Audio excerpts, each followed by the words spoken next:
Hi, my name is Aya. You're watching Aya Reads, and I'm here to do my March wrap up. So, all the books I read this month.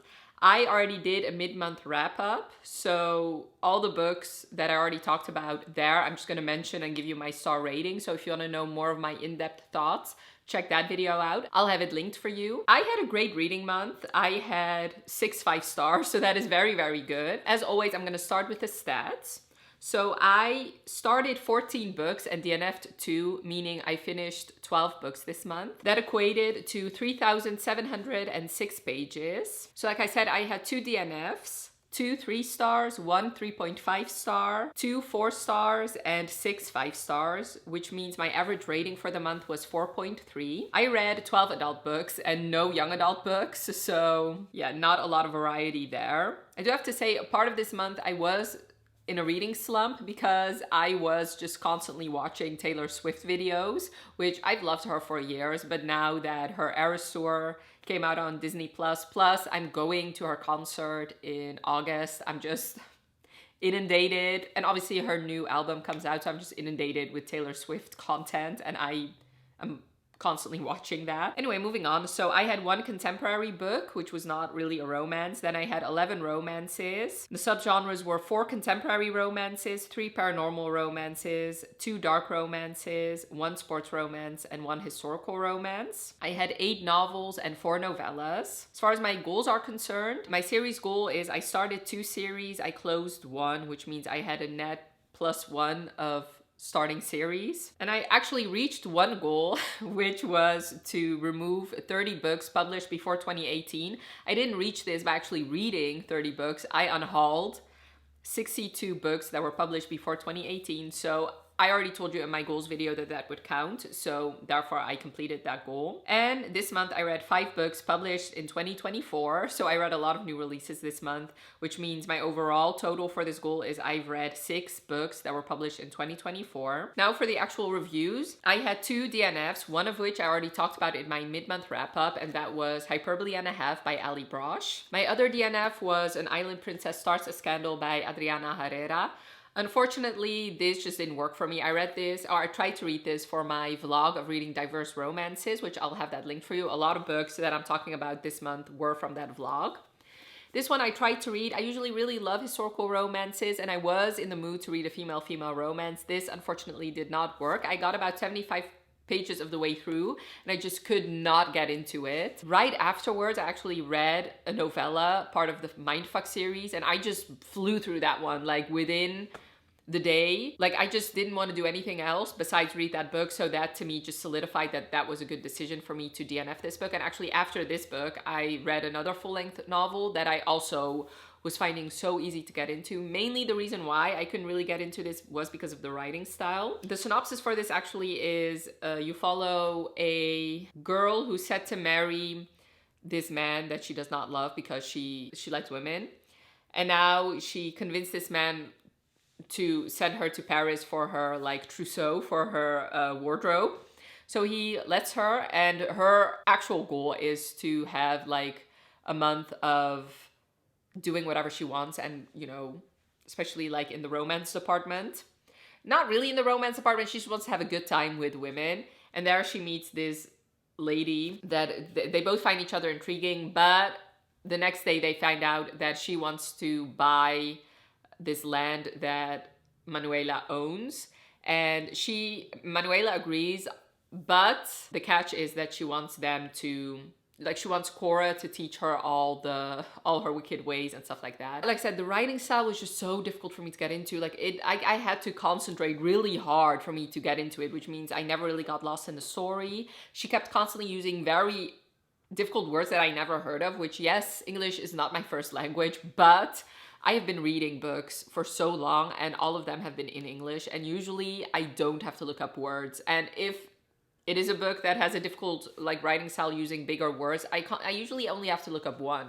Whereas with this book, I constantly had to look up words, and it's not because it's a historical romance, because I love historical romances. I've read a lot. Every time I picked it up, I was slogging my way through, and after 75 pages, I just figured let's just cut my losses. I also wasn't really that into the romance. Usually this type of setup I can get into, but this time I just could really care less. And I do think that that is because of the writing style. So that is why this was a DNF. So I didn't have any 1 or 2 stars, so that is great. I had 2 3 stars, one of which I already talked about in my mid-month wrap-up, and that was Keep Her Safe by QB Tyler. My other 3 star actually made me pretty sad, and it was The Witch Queen of Halloween by Kresley Cole. So this is the latest installment in her Immortals After Dark series, and that is one of my favorite series, although I do have to say, the last one, Monroe, was not really my favorite. I think I gave it 5 stars, but in hindsight, it probably should have been a 4. This one, however, I tried to give it a 4, but it was literally, it just wasn't. It was a 3, and I couldn't, like, that's just that. I do have to say, one thing that does work for this is you can read this without having read the others. You just kind of have to skip the prologue and I guess the epilogue. But other than that, this does stand very well on its own, which usually after the 4th book in The Immortals After Dark, they don't really stand that well on their own. And this is a novella, obviously, and in the past, the novellas just haven't really worked that well.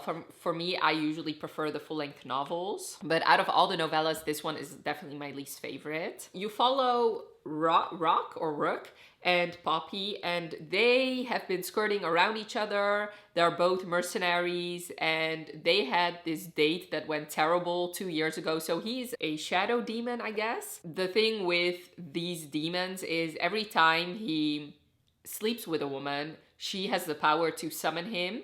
And the only way to remove that power is either if he acknowledges his mate or he forsakes that woman publicly. And since he doesn't want to do that to these women, he constantly keeps getting summoned.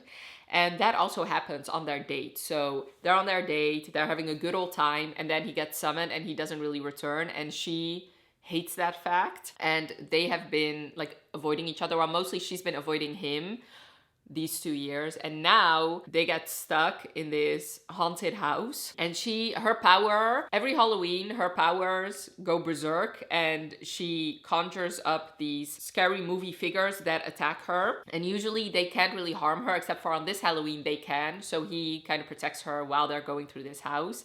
And the reason she's in this house is Mariquetta, who is a heroine from a previous novel. She told her that she'll find the cure in this house. So, first of all, the title kind of spoils the whole book for me.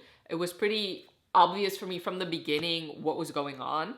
And I also didn't really feel the chemistry between these characters. And I do think that that is because this was just a novella. And I do have to say, one of the reasons why I love the Immortals After Dark book so much is usually the couple are so at odds with each other that you cannot, for the life of you, know how they're gonna work it out. Whereas in this case, since this is like a friends to lovers / second chance romance, it was pretty easy for them to get together. And I think that is also, like, in the past, the friends to lovers haven't not really worked for me, which on the one hand, it's good that she's switching things up, but I do think that Kresley really shines when you have these big, giant enemies to lover stories. I do have to say, there were moments in here when he flirted with her that I was swooning to, so I did like him, and I did like her separately.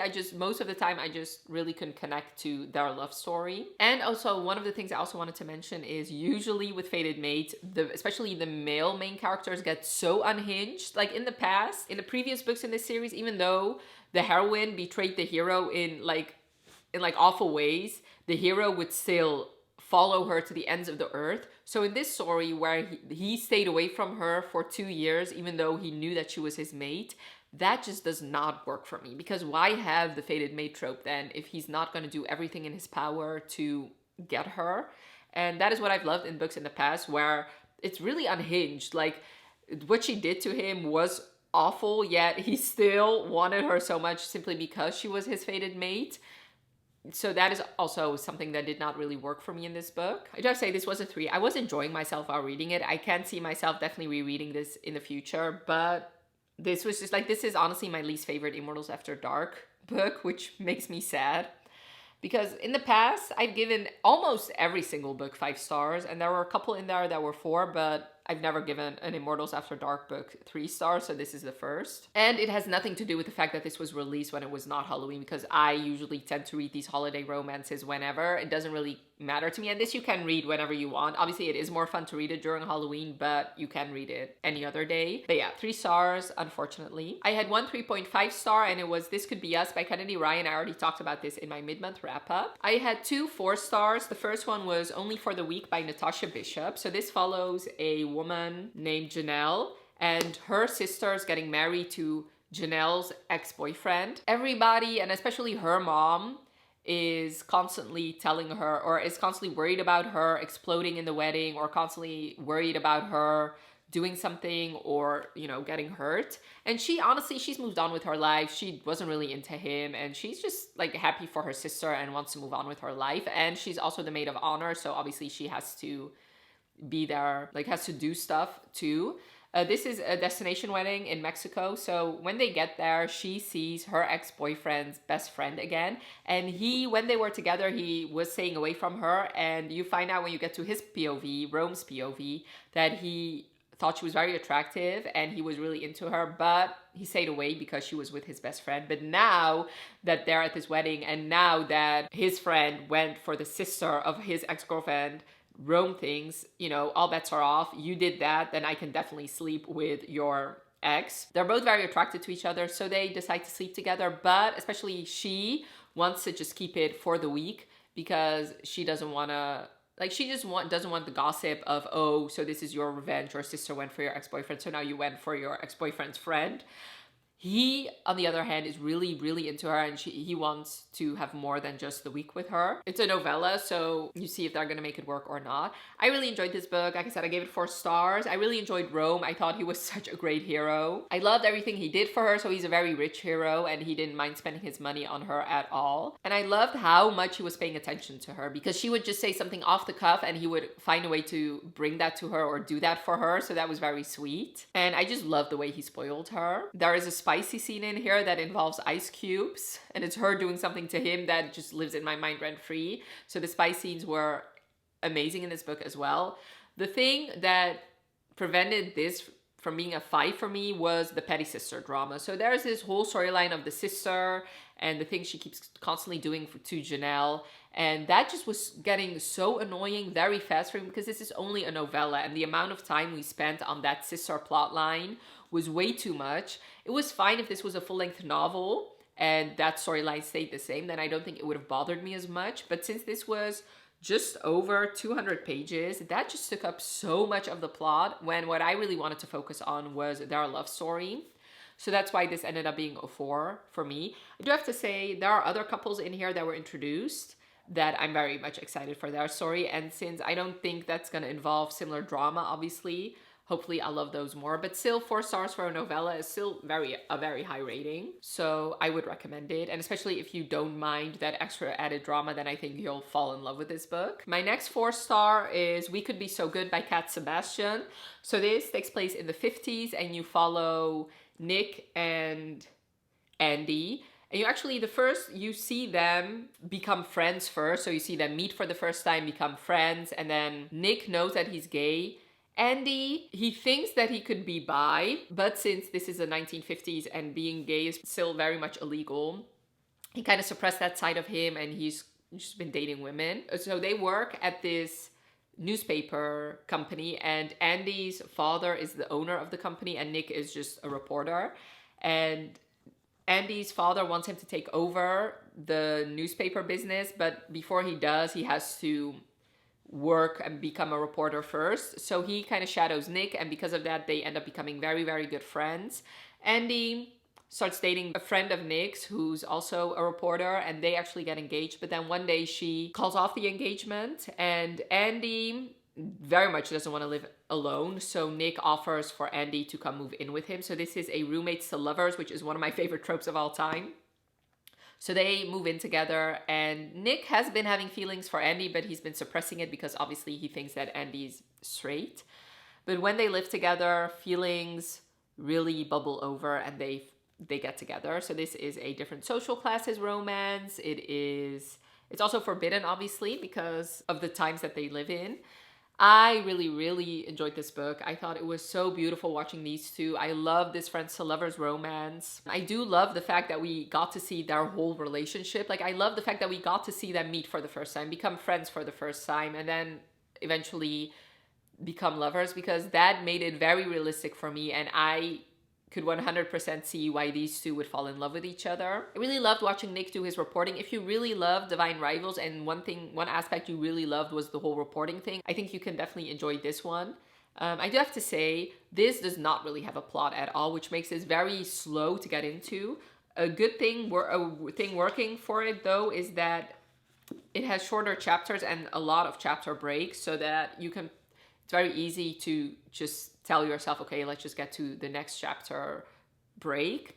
But it is very slow moving. So, and that is why this was a 4, because it was very easy for me to put this book down and then pretty hard for me to pick it back up again. I do have to say Taylor Swift has a lot to do with that as well. But usually, like I said, with other books that I read, even though I do enjoy watching like Taylor Swift videos, if a book is very intriguing for me, I would choose that book any day over like watching YouTube videos. So that's why this was a 4 and not a 5.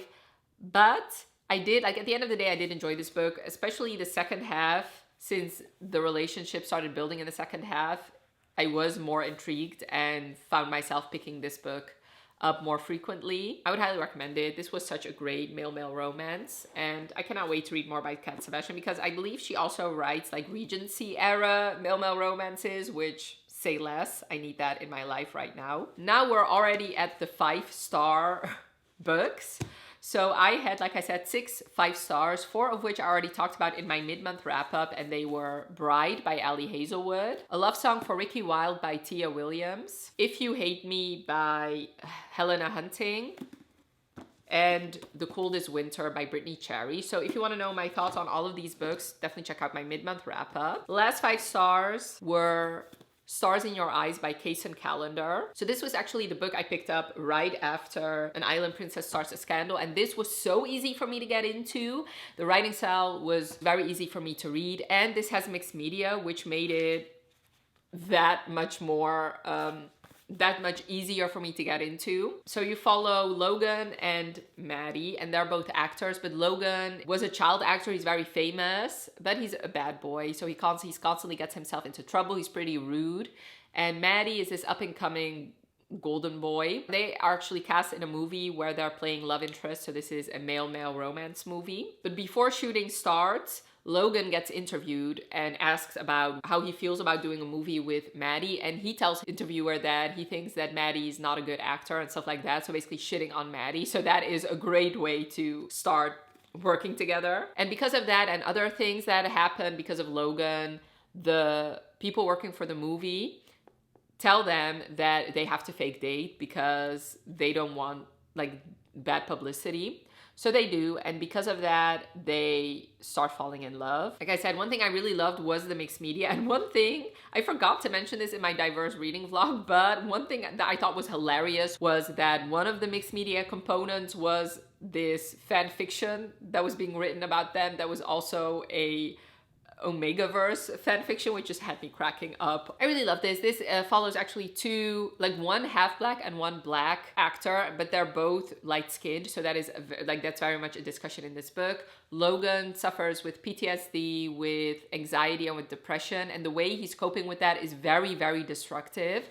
So that is something that is a theme throughout this book, and that is also a big issue in their romance, because they're both flawed characters. They're both characters that still have to deal with a lot, and I love that how realistic that was portrayed. It's not all sunshine and daisies and rainbows when they finally get together.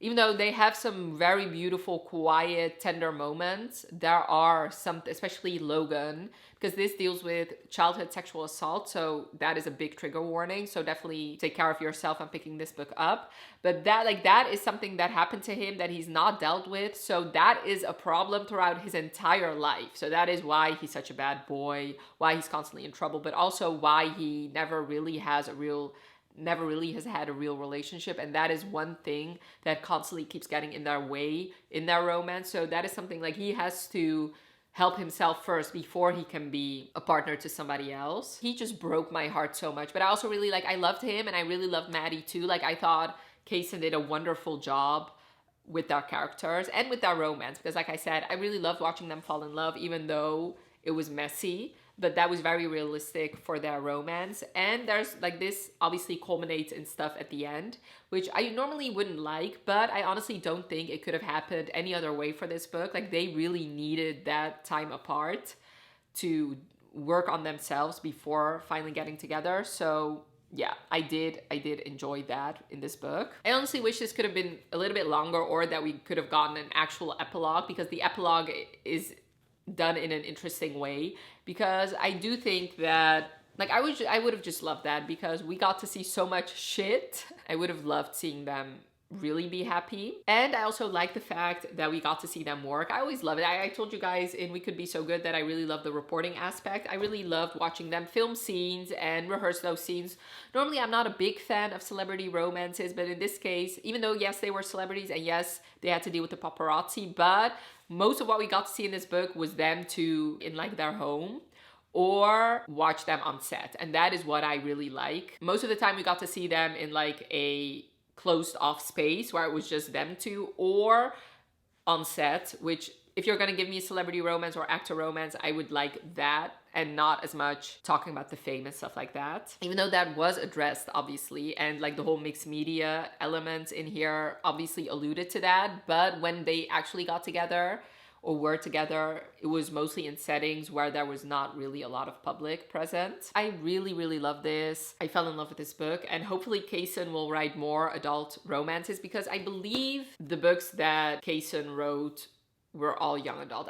I'm not sure, don't quote me on that, but I don't think they have written a adult romance before this one, so hopefully they will write more, because this one was beautiful in my opinion. And the last two books I read, I'm just gonna talk about them together because they're part of like one big storyline, and it's Sidetracked and Scarlet Angel by Esty Addy, which are the second and third book in her Mindfuck series. And these two books blew my mind. So obviously I cannot tell you a whole lot about it because they're the second and third book, and I do have to say, obviously I count them on Goodreads as like different books because they're different novellas, but this really is just one continuous story. Like, when you finish a book, like when you finish one novella, the next novella starts like right after it.